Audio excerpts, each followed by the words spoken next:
بسم اللہ الرحمن الرحیم۔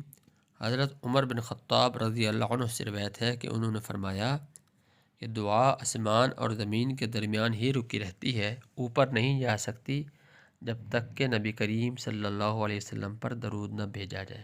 یہ حدیث جامع ترمذی کی ہے، حدیث نمبر 486۔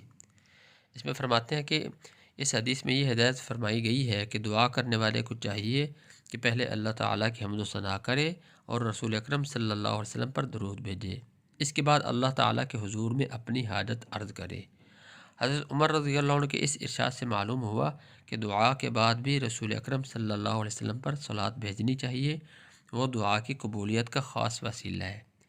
کتاب حسن حسین میں شیخ ابو سلیمان دارانی رحمہ اللہ سے نقل کیا گیا ہے کہ انہوں نے فرمایا کہ درود شریف جو رسول اکرم صلی اللہ علیہ وسلم کے حق میں ایک اعلیٰ و اشرف دعا ہے، وہ تو اللہ تعالیٰ ضرور ہی قبول فرماتا ہے۔ پھر جب بندہ اپنی دعا سے پہلے بھی اللہ تعالیٰ سے حضور اکرم صلی اللہ علیہ وسلم کے حق میں دعا کرے اور اس کے بعد بھی دعا کرے تو اس کے کرم سے یہ بہت ہی بعید ہے کہ وہ اول و آخر کی دعائیں تو قبول کر لے اور درمیان کی اس بیچارے کی دعا رد کر دے۔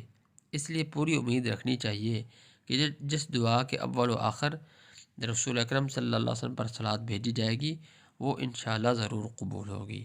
اللہ تعالیٰ عمل کرنے کی توفیق عطا فرمائے۔